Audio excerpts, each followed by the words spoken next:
Hi guys, welcome back. This is Heather Hope, and I've got another chapter from Neville's book, Out of This World. This is chapter 2, and I believe this is a really good one to share with you guys. It's entitled Assumptions Become Facts. Men believe in the reality of the external world because they do not know how to focus and condense their powers to penetrate its thin crust. This book has only one purpose: the removing of the veil of the senses, the traveling into another world. To remove the veil of the senses, we do not employ great effort. The objective world vanishes by turning our attention away from it. We have only to concentrate on the state desired in order to mentally see it, but to give it reality so that it will become an objective fact. We must focus attention upon the invisible state until it has the feeling of reality. When through concentrated attention, our desire appears to possess the distinctness and feeling of reality, we have given it the right to become a visible, concrete fact. It is difficult to control the direction of your attention while in a state akin to sleep. You may feel gazing fixedly into an object very helpful. Do not look at its surface, but into it and beyond any plain object such as a wall, a carpet, or any other object which possesses depth. Arrange it to return as little reflection as possible. Imagine then in this depth that you are seeing and hearing what you want to see and hear until your attention is exclusively occupied by the imagined state. At the end of your meditation, when you awake from your controlled waking dream, you feel as though you had returned from a great distance. The visible world which you had shut out returns to consciousness, and by its very presence informs you that you have been self-deceived into believing that the object of your contemplation was real. But if you know that consciousness is the one and only reality, you will remain faithful to your vision, and by this sustained mental attitude, confirm your gift of reality, and prove that you have the power to give reality to your desires, that they may become visible, concrete facts. Define your ideal and concentrate your attention upon the idea of identifying yourself with your ideal. Assume the feeling of being it, the feeling that would be yours were you already the embodiment of your ideal. Then live and act upon this conviction. This assumption, though denied by the senses, if persisted in, will become fact. You will know when you have succeeded in fixing the desired state in consciousness by simply looking mentally at the people you know. In dialogues with yourself, you are less inhibited and more sincere than in actual conversations with others. Therefore, the opportunity for self-analysis arises when you are surprised by your mental conversations with others. If you see them as you formerly saw them, you have not changed your concept of self. For all changes of concepts of self result in a changed relationship to your world. In your meditation, allow others to see you as they would see you were this new concept of self a concrete fact. You always seem to others an embodiment of the ideal you aspire. Therefore, in meditation, when you contemplate others, you must be seen by them mentally as you would be seen by them physically, were your concept of self an objective fact. That is, in meditation, you imagine that they see you expressing that which you desire to be. If you assume that you are what you want to be, your desire is fulfilled, and in fulfillment, all longing is neutralized.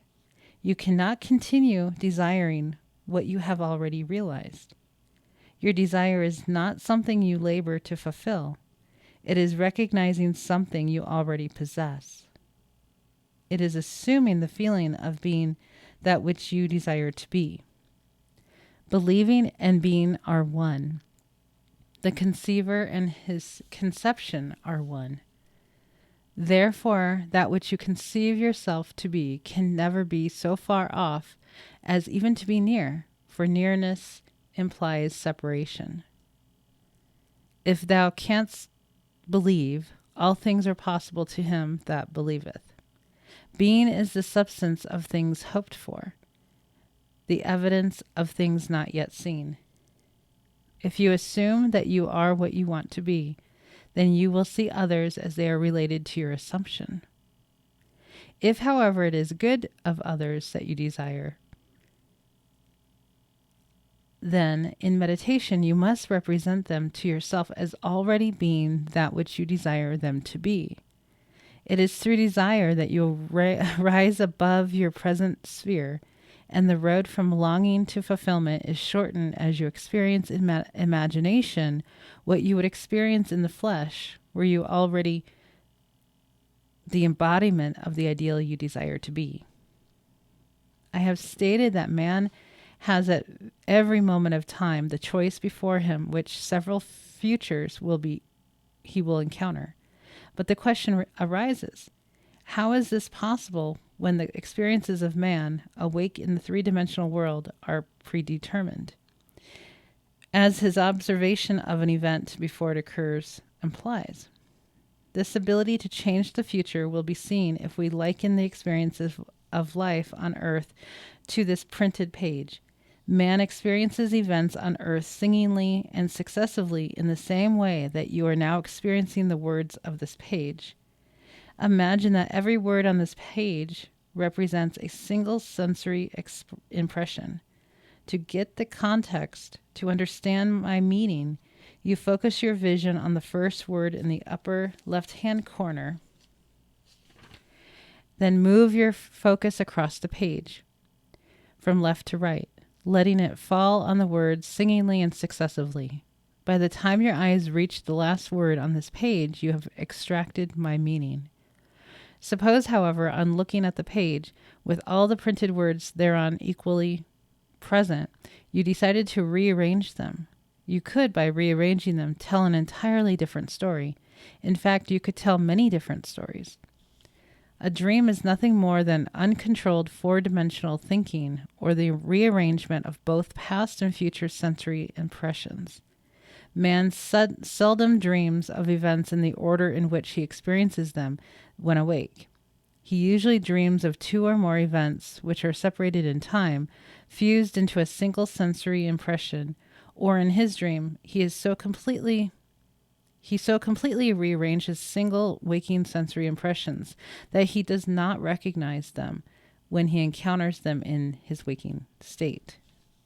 For example, I dreamed that I delivered a package to the restaurant in my apartment building. The hostess said to me, "You can't leave it there." Whereupon the elevator operator gave me a few letters, and as I thanked him for them, he in turn thanked me. At this point, the night elevator operator appeared and waved a greeting to me. The following day, as I left my apartment, I picked up a few letters which had been placed at my door. On my way down, I gave the day elevator operator a tip and thanked him for taking care of my mail, whereupon he thanked me for the tip. On my return home that day, I overheard a doorman say to a delivery man, "You can't leave that there." As I was about to take the elevator up to my apartment, I was attracted by a familiar face in the restaurant, and as I looked in, the hostess greeted me with a smile. Late that night, I escorted my dinner guests to the elevator, and as I said goodbye to them, the night operator waved goodnight to me. By simply rearranging a few of the single sensory impressions I was destined to encounter, and by fusing two or more of them into a single sensory impressions, I constructed a dream which differed quite a bit from my waking experience. When we have learned to control the movements of our attention in the four-dimensional world, we shall be able to consciously create circumstances in the three-dimensional world. We learn this control through the waking dream, where our attention can be maintained without effort. For attention minus effort is indispensable to changing the future. We can, in a controlled waking dream, consciously construct an event which we desire to experience in the three-dimensional world. The sensory impressions we use to construct our waking dream are present realities, displaced in time or the four-dimensional world. All that we do in constructing the waking dream is to select from the vast array of sensory impressions those which, when they are properly arranged, imply that we have realized our desire. With the dream clearly defined, we relax in a chair and induce a state of consciousness akin to sleep, a state which, although bordering on sleep, leaves us in conscious control of the movements of our attention. When we have achieved that state, we experience in imagination what we would experience in reality, were this waking dream an objective fact. In applying this technique to change the future, it is important always to remember that the only thing that occupies the mind during the waking dream is the waking dream, the predetermined action, which implies the fulfillment of our desire. How the waking dream becomes physical fact is not our concern. Our acceptance of the waking dream as physical reality wills the means to its fulfillment. Let me again lay the foundation of changing the future, which is nothing more than a controlled waking dream. Number 1, define your objective. Know definitely what you want. Number 2, construct an event which you believe you will encounter following the fulfillment of your desire, something which will have the action of self-predominant, an event which implies the fulfillment of your desire. Number 3, immobilize the physical body and induce a state of consciousness akin to sleep. Then mentally feel yourself right into the proposed action, imagining all the while that you are actually performing the action here and now, so that you experience in imagination what you would experience in the flesh were you now to realize your goal. Experience has convinced me that this is the perfect way to achieve my goal. However, my own many failures would convict me were I to imply that I have completely mastered the movements of my attention. I can, however, with the ancient teachers say, this one thing I do, forgetting those things which are behind and reaching forth unto those which are before, I press toward the mark for the prize. And that ends Chapter 2 of Out of This World, Assumptions Become Facts.